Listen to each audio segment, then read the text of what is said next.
Ini balita ya, Pak? Balita lagi.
Kan Bu,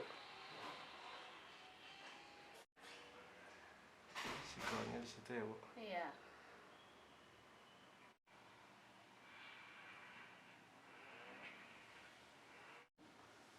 Setara berapa kilometer per jam berarti Bu? Kalau kena sampai dijelasin aja apa Bu? Oh, ya untuk di daerah Bandung ini dia nampak ini udah warna oranye, bertanda ini kumpulan awan hujannya sudah berkumpul begini, ditambah dengan kecepatan angin tinggi bahkan bisa dari menuju ke daratan sehingga terjadinya hujan lebat di Kota Bandung Raya ini.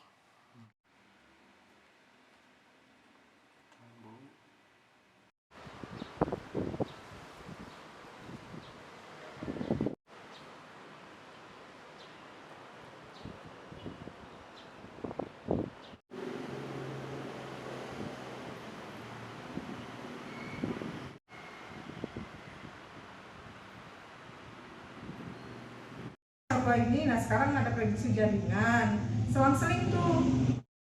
Oh udah jaringan aja semua kecuali tanggal ini nih.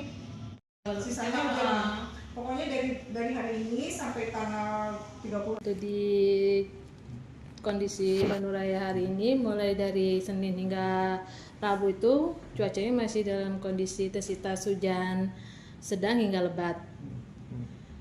Terus kalau untuk di Cisarua itu juga dari hari Sabtu hingga Jumat satu pekan itu dalam kondisi hujan ringan, kecuali di tanggal 29 Januari itu dalam kondisi cuaca berawan. Mungkin untuk cuaca ekstrim seminggu ke depan itu disebabkan karena apa mungkin? Nah, disebabkan karena ada juga belokan angin, juga ada seruakan dingin yang dari benua Asia mengakibatkan suhu dingin di wilayah Jawa Barat dan sekitarnya. Terus ada juga munculnya siklon Luana di Indonesia ini sehingga mendapatkan tinggi gelombang di perairan selatan Jawa Barat itu tinggi gelombangnya. Mungkin kecepatan anginnya sendiri hingga berapa nih? Kalau untuk kecepatan anginnya dilihat dipantau di satelit kami itu hingga 39 knot. Berarti potensi bencananya sendiri mungkin seperti apa untuk cuaca ekstrim di Bandung Raya ini sendiri? Kalau untuk dampak longsor atau dampak untuk kejadian bencana alamnya ya, agar untuk mengantisipasi aja selalu warga sekitar lingkungan tersebut, apalagi jika di bawah pegunungan yang bisa mengakibatkan longsor tiba-tiba. Karena pasti cuaca ekstrim hujan yang makin tinggi dengan sekitar takaran hujannya itu di 1000 mm. Iya. Ini mungkin terakhir Bu, mungkin himbauan kepada masyarakat sendiri seperti apa mungkin khususnya di daerah lereng-lereng yang ada di pegunungan di Bandung Raya ini sendiri? Agar selalu berhati-hati dan juga waspada, sehingga bisa jika sesuatu terjadi tiba-tiba selalu bisa evakuasi sedini mungkin. Dari Akang bumi paling mana Kang? Sami di dia. Oh aman Akang mah.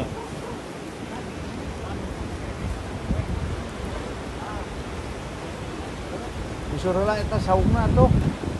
Oh jadi di sekitar itu seberapa 17 umi ieu teh. Di luhur teh acan. Da acan.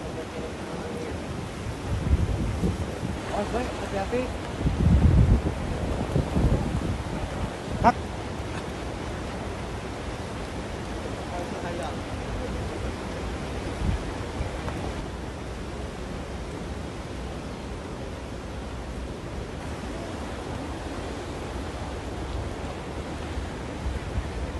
Dia. Oh. Kayak gitunya. Hari jam 4 lebih.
Kilometer Gunung Burang ya, di kita di kaki. Ya Gunung Burang. Salah satu. Iya. Di atas itu ada iya, itu yang terang itu, terang coklat itu ke bawah. Kita ini Bukan. Salah satu digabung aja. tapi itu nggak ada orang. Nggak ada orang. Ini 3 km ke bawah. 3 km rumah penduduk di sini. Ada 30 rumah dengan 34 kepala keluarga. Menteri. Iya semuanya. Oh iya.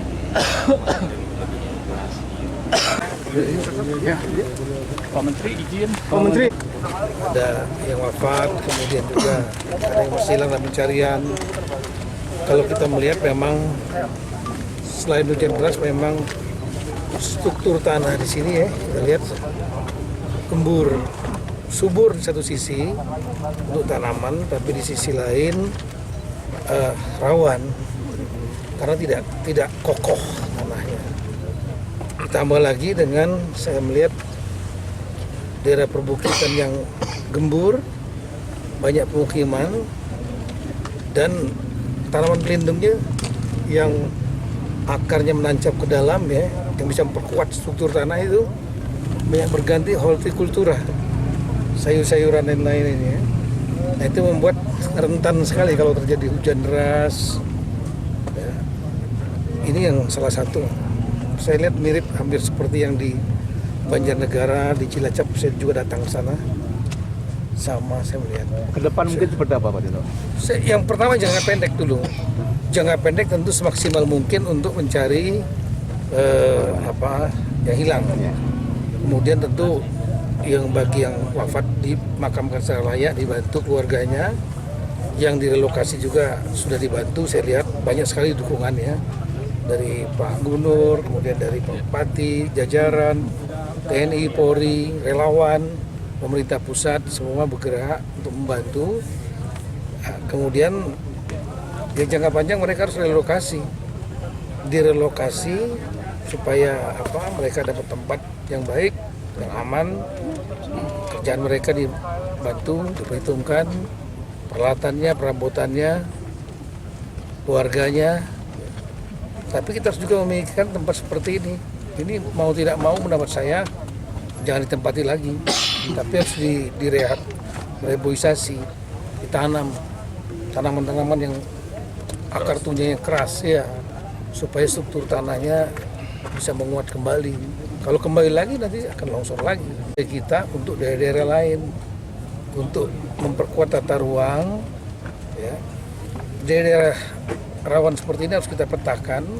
Setiap bupati, wali kota, gubernur kita petakan secara nasional untuk kita memikirkan potensi kalau terjadi kerawanan hidrometeorologi seperti ini, hujan lebat, hujan deras, ya, akan terjadi lagi. Kemudian enggak ya, tapi kita melihat dari polanya hampir sama seperti saya juga baru pulang dari malam baru pulang dari Kabupaten Agam di Sumatera Barat, kemudian Tapoli Tengah, Tapoli Selatan.